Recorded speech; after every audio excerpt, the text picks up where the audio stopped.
जय हिंद, वंदे मातरम। स्वागत है आप सभी साथियों का गेंजर लर्निंग गुरुजी प्लेटफॉर्म में। तो दोस्तों, आज आपके लिए जो है सामान्य हिंदी, इसी से रिलेटेड आज की क्लास में हम लोग प्रश्नों को करेंगे, बहुत अच्छे तरीका से समझेंगे और प्रश्नों को करेंगे। ये जो क्लास रखी गई है बिहार शिक्षक भर्ती के लिए बहुत इंपॉर्टेंट है, क्योंकि हिंदी के प्रश्न जो है इस परीक्षा में जरूर पूछे जाएंगे। तो पहले हम लोग एक एक चीज को बारीकी से समझेंगे। आपको इसके बारे में कोई अच्छे तरीका से नहीं बताएगा, जो मैं आप लोग को आज की लेक्चर में कराऊंगा। तो आप लोग इस लेक्चर को पूरा देखने का प्रयास कीजिएगा, पूरा देखिएगा और जितना हो सके इसे शेयर जरूर कर दीजिएगा। तो पहले हम लोग देखते हैं इसका परिचय। इसका पहले इंट्रोडक्शन देखेंगे, इसके बाद देखने के बाद कुछ कुछ जो इम्पोर्टेंट तथ्य होंगे उसको समझेंगे और उसके बाद वस्तुनिष्ठ प्रश्नों को करेंगे। तो इस लेक्चर को आप जरूर देखिएगा, बहुत इंपॉर्टेंट लेक्चर है। तो पहले देखिए, हम लोग इसका इंट्रोडक्शन की बात करते हैं। अगर बात करें हिंदी से लेते हैं तो हिंदी जो है विश्व की लगभग 3000 भाषाओं में से एक मानी जाती है। कितने भाषाओं में से एक मानी जाती है? तो 3000 भाषाओं में से एक मानी जाती है। यह जो है भारत की बहुसंख्यक लोगों की भाषा है, मतलब भारत के जो अधिकतर लोग होते हैं वह इस हिंदी भाषा को बोलते हैं।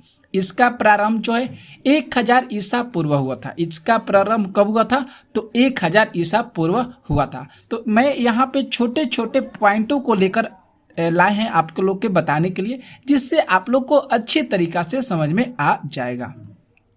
इसके बाद देखते हैं अगले पॉइंट पे।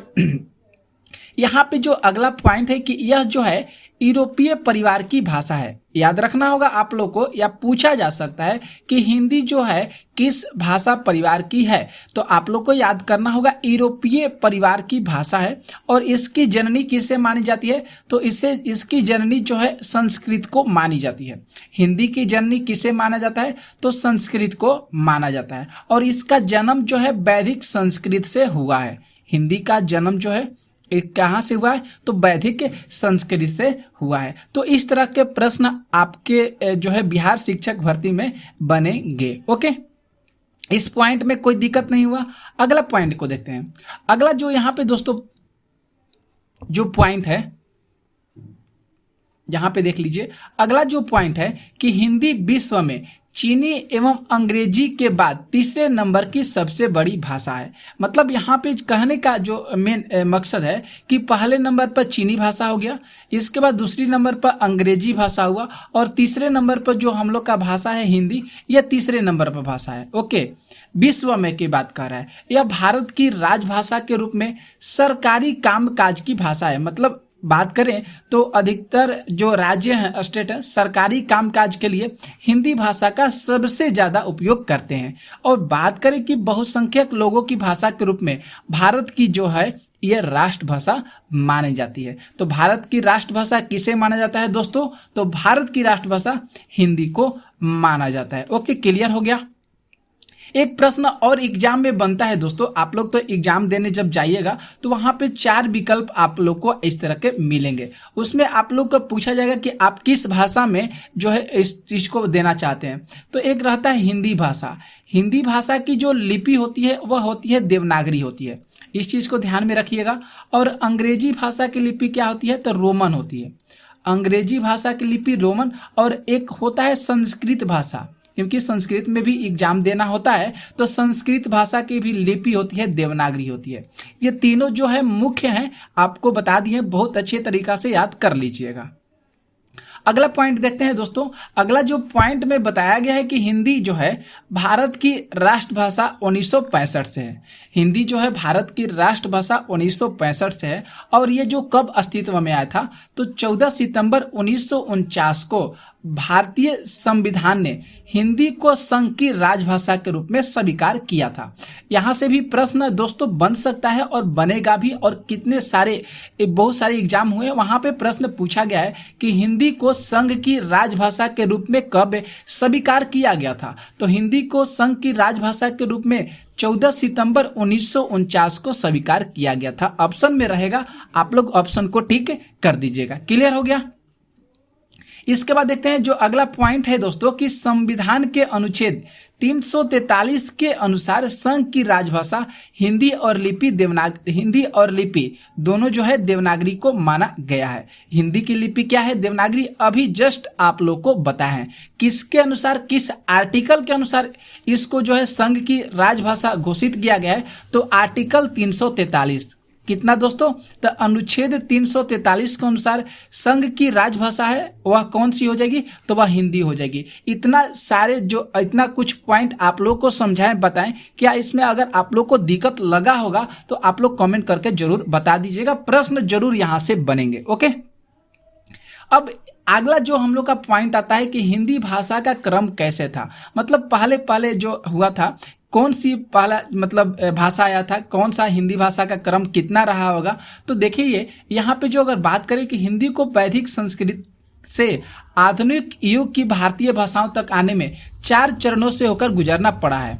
मतलब जब हिंदी का विकास हुआ तो हिंदी को आने में कितने चरण से गुजरना पड़ा है? तो पहला, दूसरा, तीसरा और चौथा चरण से गुजरा है, तब जाकर आज हम लोग हिंदी भाषा का उपयोग कर रहे हैं। ओके, तो देखिए दोस्तों, पहला होता है वैदिक संस्कृत। ये जो है 500 ईसा पूर्व से लेकर 800 ईसा पूर्व तक, जिसमें 4 वेदों की रचना हुई थी। अगर वैदिक संस्कृत की बात करें तो 500 ईसा पूर्व से लेकर 800 ईसा पूर्व तक, इसमें कितने वेदों की रचना हुई थी? तो 4 वेदों की रचना हुई थी। दूसरा जो है लौकिक संस्कृत, यह जो है 800 ईसा पूर्व से अभी तक, जिसमें रामायण और महाभारत आदि महाकाव्य लिखे गए हैं। कौन कौन से महाकाव्य लिखे गए हैं?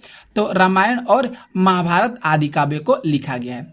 तीसरा नंबर पर बात करें दोस्तों पाली और प्राकृत। ये पाली और प्राकृत जो है ये लौकिक संस्कृत का परिवर्तित रूप माना जाता है और इसमें बौद्ध साहित्य भी लिखा गया है। पाली भाषा और प्राकृत भाषा में कौन सा साहित्य को लिखा गया है? तो बौद्ध साहित्य को लिखा गया है। ये जस्ट हम लोग वस्तुनिष्ठ प्रश्नों में करेंगे। बहुत अच्छी क्लास आज के लिए है, बहुत इंपॉर्टेंट है। चौथा जो है कि अपभ्रंश से प्राकृत का परिवर्तित रूप देश में उस समय गैर सेवी, मराठी और महाराष्ट्र आदि कई रूपों में प्रचलित देखने को मिला है। अब यहाँ पे देखिए नोट में कुछ चीज बता दिया गया है और कहीं भी आप लोग को नोट दिखाई दे तो आप लोग समझिएगा वह बहुत इंपॉर्टेंट होता है।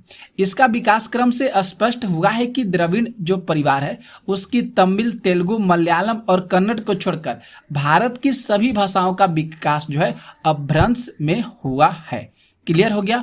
अगर देखिए यहाँ पे जो कहने का इसका मेन मकसद है दोस्तों कि द्रविड़ परिवार की जो भाषा है वो जैसे तमिल हो गया, तेलुगु हुआ, मलयालम हुआ और कन्नड़ हो गया, इसको छोड़कर भारत की सभी भाषाओं का जो विकास हुआ है किससे हुआ है? तो अपभ्रंश से हुआ है। जस्ट अभी कुछ देर आप लोग को बताए हैं कि जो अपभ्रंश है प्राकृत का परिवर्तित रूप माना जाता है और इस समय देश में जो है मराठी, महाराष्ट्र आदि कई रूपों में यह सबसे ज्यादा क्या है? प्रचलित माना गया है। अब दोस्तों कुछ आता है बात कि मानक हिंदी को थोड़ा सा देख लेते हैं। मानक हिंदी भी बहुत इंपॉर्टेंट है क्योंकि मानक हिंदी को परिनिष्ठित जो हिंदी कहा गया है, इसको स्टैंडर्ड हिंदी के नाम से जाना जाता है और इसका मूल आधार क्या होता है? तो इसका मूल आधार खड़ी बोली होता है। क्या होता है मानक हिंदी का? पूछा जा सकता है मानक हिंदी का मूल आधार क्या है दोस्तों? तो मानक हिंदी का मूल आधार खड़ी बोली माना जाता है। क्लियर। यहाँ पे देखिए मानक हिंदी क्या होता है? तो मानक हिंदी का जो प्रयोग होता है वह उच्च शिक्षा का माध्यम होता है। यह जो हिंदी है यह रेडियो और दूरदर्शन के हिंदी कार्यक्रमों की भाषा माना जाता है मानक हिंदी। और ये जो मानक हिंदी भाषा है यह राजभाषा के रूप में संविधान ने इसको स्वीकृत प्रदान किया है, संविधान ने इसको स्वीकार किया है। ओके, जब हम मान लीजिए जब हम यह कह सकते हैं कि हमें दक्षिण भारत में हिंदी का प्रचार प्रसार करना चाहिए, तब हिंदी से हमारा तात्पर्य मानक हिंदी से होता है। दक्षिण भारत में हिंदी का प्रचार प्रसार करने के लिए कह रहा है, हिंदी का प्रचार प्रसार करना चाहिए, तब हम कह सकते हैं इसका जो तात्पर्य होता है वह मानक हिंदी से होता है, न कि अवधी, ब्रज, बघेली और मैथिली से होता है। क्लियर है। इसके बाद देखिए अन्य महत्वपूर्ण तथ्य के बारे में देख लेते हैं, बहुत इंपॉर्टेंट है ये दोस्तों, इसे जरूर देखिएगा। हिंदी दिवस कब मनाया जाता है? तो हिंदी दिवस 14 सितंबर को मनाया जाता है। संविधान में इसको कब लाया गया था? तो 14 सितंबर 1949 को लाया गया था, स्वीकृत किया गया था आर्टिकल 343 के अनुसार, जस्ट अभी आप लोग को बताए हैं। तो हिंदी दिवस कब मनाया जाता है दोस्तों? तो 14 सितंबर को मनाया जाता है, इतना क्लियर है। और अंतर्राष्ट्रीय मातृभाषा दिवस कब मनाया जाता है? तो 21 फरवरी को मनाया जाता है। अंतर्राष्ट्रीय मातृभाषा दिवस कब मनाया जाता है? तो 21 फरवरी को मनाया जाता है, इतना क्लियर है। अब दोस्तों देखिए, भारत में अंग्रेजी को राजभाषा का दर्जा किस किस राज्य से मिला था, किस किस राज्य ने दिया था? तो उस दो राज्य का जरूर आप लोग को दिमाग पर ध्यान रखना चाहिए, याद होना चाहिए कि नागालैंड और मिजोरम, ये दो स्टेट हैं, दो राज्य हैं जिसमें अंग्रेजी को राजभाषा का दर्जा प्रदान किया गया है। कौन कौन सा स्टेट है? तो एक नागालैंड और एक मिजोरम है। दोनों चीज को जरूर याद करिएगा। अंतर्राष्ट्रीय मातृभाषा दिवस 21 फरवरी को मनाया जाता है, हिंदी दिवस 14 सितंबर को मनाया जाता है, और अंग्रेजी को राजभाषा का दर्जा किस राज्य में मिला है? तो नागालैंड और मिजोरम में मिला है। ओके, अगला देखिए, अगला जो पॉइंट है कि केंद्रीय अंग्रेजी और हिंदी भाषा संस्थान कहां पे हो जाएगा? तो हैदराबाद में हो जाएगा। केंद्रीय अंग्रेजी और हिंदी भाषा संस्थान किस राज्य में है? तो हैदराबाद राज्य में है। प्रथम हिंदी सम्मेलन कब हुआ था दोस्तों? तो प्रथम हिंदी सम्मेलन भारत में हुआ था सबसे पहले 1975 में। किस राज्य में? तो नागपुर में हुआ था। ध्यान रखिएगा, ये सारे जो है बहुत महत्वपूर्ण पॉइंट है। प्रथम हिंदी सम्मेलन भारत में 1975 ईस्वी में हुआ था, नागपुर में हुआ था। ओके, हिंदी को राष्ट्रभाषा बनाने का विचार सर्वप्रथम कहां से उदित हुआ था? तो बंगाल से उदित हुआ था। कहां से हुआ था? तो बंगाल से उदित हुआ था। अगला देखें तो हिंदी में आंसू लिपि के जन्मदाता किसे माना जाता है? हाँ, आंसू लिपि के जन्मदाता हिंदी में किसे माना जाता है? तो राधेलाल द्विवेदी जी को माना जाता है। किसे माना जाता है दोस्तों? तो राधेलाल द्विवेदी जी को माना जाता है। जरूर याद करिएगा, बहुत इंपॉर्टेंट है। ओके, अगला देखिए, हिंदी का प्रथम बड़ा महाकाव्य कौन सा है? तो पद्मावत है। हिंदी का प्रथम बड़ा महाकाव्य कौन सा हो जाएगा? तो पद्मावत हो जाएगा। और संसार का, पूरा विश्व का बड़ा महाकाव्य की बात करें तो वह हो जाएगा महाभारत हो जाएगा। क्लियर है? याद रखिएगा दोस्तों कि हिंदी का प्रथम बड़ा महाकाव्य पद्मावत हो जाएगा और संसार का सबसे बड़ा महाकाव्य महाभारत हो जाएगा। अगर बात करें कि विश्व का आदि महाकाव्य, आदि की बात किया, विश्व का आदि महाकाव्य वह रामायण हो जाएगा। और इसको आदि कवि किसे कहा जाता है? तो आदि कवि वाल्मीकि को कहा जाता है। किसे कहा जाता है आदि कवि? तो वाल्मीकि को। और आदि महाकाव्य कौन सा हो जाएगा? तो रामायण हो जाएगा। हिंदी का सबसे बड़ा महाकाव्य पद्मावत होगा और सबसे बड़ा महाकाव्य विश्व का महाभारत हो जाएगा। क्लियर है? अगला देखिए, भारत के प्रथम राष्ट्र कवि किसे कहा जाता है? तो मैथिली शरण गुप्त को कहा जाता है। भारत के प्रथम राष्ट्र कवि मैथिली शरण गुप्त को कहा जाता है। अगला जो पॉइंट है कि हिंदी विषय पर प्रथम ज्ञानपीठ पुरस्कार पाने वाले प्रथम भारतीय कौन थे? तो सुमित्रा नंदन पंत। ये लेखिका जो है, ये हिंदी साहित्य की बहुत प्रसिद्ध लेखिका मानी जाती है। इनके द्वारा बहुत सारी रचनाओं का जो है स्मरण किया गया है, बहुत सारी रचनाओं को लिखा गया है। तो जरूर याद करिएगा, हिंदी विषय पर जो ज्ञानपीठ पुरस्कार इनको प्रदान किया गया था वह सुमित्रा नंदन पंत को प्रदान किया गया था। किस चीज पर प्रदान किया गया था? तो चिदम्बरा उनकी रचना है, इस पर प्रदान किया गया था। आगे बात करें तो आधुनिक युग की मीरा किसे कहा जाता है? तो आधुनिक युग की मीरा महादेवी वर्मा को कहा जाता है। किसे कहा जाता है दोस्तों? तो महादेवी वर्मा को कहा जाता है। अगला जो पॉइंट है कि हिंदी साहित्य में सुकुमार कवि के नाम से किसे जाना जाता है? तो सुकुमार कवि के नाम से सुमित्रा नंदन पंत को ही जाना जाता है। जरूर आप लोग को ध्यान में रखना होगा, सुकुमार कवि सुमित्रा नंदन पंत, सुकुमार कवि सुमित्रा नंदन पंत। अगला जो पॉइंट है कि आधुनिक युग की तुलसी किसे कहा गया है? तो आधुनिक युग का तुलसी जो है मैथिली शरण गुप्त को कहा गया है। किसे कहा गया दोस्तों? तो मैथिली शरण गुप्त को कहा गया है। ओके, और हिंदी का आदि कवियत्री किसे कहा गया है? तो मीराबाई को कहा गया है। किसे कहा गया है हिंदी का आदि कवियत्री? तो मीराबाई को कहा गया है। तो इतना सारा आप लोग को बताएं लेक्चर में, कैसा लगा आप लोग को? ये जितना सारा बताएं अभी बहुत अच्छा लगा होगा तो जरूर कमेंट करिएगा। अब आते हैं वस्तुनिष्ठ प्रश्नों को कर लेते हैं। अब देखिए, पहला प्रश्न है हिंदी दिवस कब मनाया जाता है? जरूर अभी आप लोग को बताएं हिंदी दिवस कब मनाया जाता है। तो 14 सितंबर 1949 को मनाया गया था हिंदी दिवस। तो राइट आंसर यहाँ पे जो डी हो रहा है ये बिल्कुल सही हो रहा है। ओके, दूसरा प्रश्न देखिए दोस्तों कि आधुनिक युग की मीरा किसे कहा गया है। आधुनिक युग की मीरा किसे कहा गया है, तो महादेवी वर्मा को कहा गया है। ये विकल्प यहाँ पे बिल्कुल सही हो रहा है। अगला प्रश्न देखिए दोस्तों, तीसरा नंबर प्रश्न। तीसरा प्रश्न है कि हिंदी साहित्य का आलोचनात्मक इतिहास किसके द्वारा लिखा गया है। हिंदी साहित्य का आलोचनात्मक इतिहास डॉक्टर राम कुमार वर्मा जी के द्वारा लिखा गया है। ये विकल्प जो है यहाँ पे सही हो रहा है। अगला प्रश्न देखिए, चौथा प्रश्न है, राम बोला बचपन में किसका नाम था। राम बोला बचपन में किसका नाम था, तो ये नाम जो था तुलसीदास का था। बी ऑप्शन जो है यहाँ पे सही हो रहा है। राम बोला बचपन में किसका नाम था, तो तुलसीदास का नाम था। ओके, अगला प्रश्न देखिए 5 नंबर है कि तुलसीदास का जन्म कब हुआ था। तुलसीदास का जन्म जो है 1554 ईस्वी में हुआ था।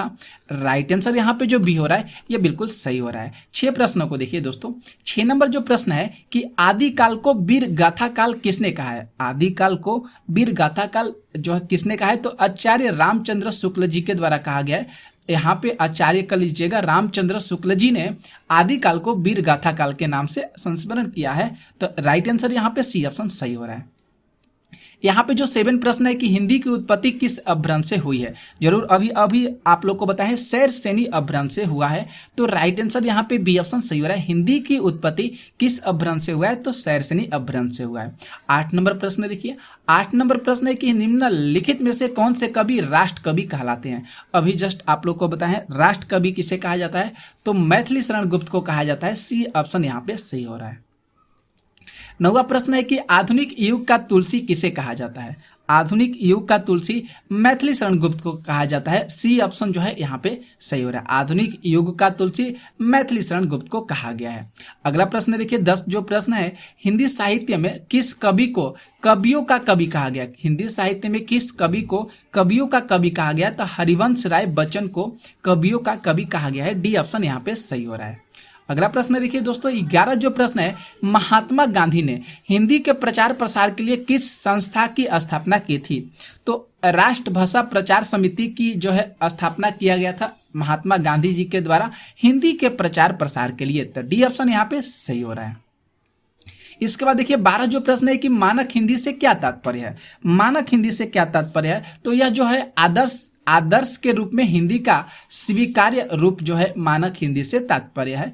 ठीक है, अगला प्रश्न देखिए 13 जो प्रश्न है, 8वां विश्व हिंदी सम्मेलन का आयोजन स्थल कौन सा है। यहाँ पे देखना है, तो 8वां विश्व हिंदी सम्मेलन का जो आयोजन स्थल हो जाएगा न्यूयॉर्क हो जाएगा, अमेरिका। राइट आंसर यहाँ पे जो बी हो रहा है ये सही हो रहा है। 14 प्रश्न देखते हैं दोस्तों। 14 प्रश्न है कि हिंदी कविता को छंदों की परिधि से मुक्त कराने वाले कवि कौन है। तो सूर्यकांत त्रिपाठी निराला जी हैं। डी ऑप्शन जो है यहाँ पे सही हो रहा है। हिंदी कविता को छंदों की परिधि से मुक्त कराने वाले कवि सूर्यकांत त्रिपाठी निराला हैं। 15 प्रश्न है कि कबीरदास की भाषा क्या थी। तो कबीरदास की भाषा सधु कड़ी थी। राइट आंसर यहाँ पे जो बी होगा बिल्कुल सही होगा। 16 प्रश्न देखिए दोस्तों, 16 प्रश्न है कि तुलसीदास कृत रामचरितमानस में कितने कांड है। जब हम लोग रामायण देखते हैं तो उसमें कितने कांड हैं, जैसे अरण्यकांड, सुंदरकांड, ये सब होता है ना, तो इसमें कितने कांड हैं। तो बात करें तो 7 कांड है। राइट आंसर जो यहाँ पे बी हो रहा है ये बिल्कुल सही हो रहा है। तो अभी जस्ट आप लोग को उतना प्रश्न कराएं, कल के लेक्चर में इसके आगे जो प्रश्न बनेंगे कल के लेक्चर में आप लोग को कराएंगे। तो इस लेक्चर को जरूर देखिएगा और जितना हो सके आप लोग शेयर करने में जरूर मदद करिएगा। ठीक है दोस्तों, तो मिलते हैं हम लोग नेक्स्ट वीडियो में कुछ ऐसे ही महत्वपूर्ण प्रश्नों के साथ। तो आप लोग इस चैनल पर बने रहिएगा। आप लोग को दिल से जय हिंद, जय भारत।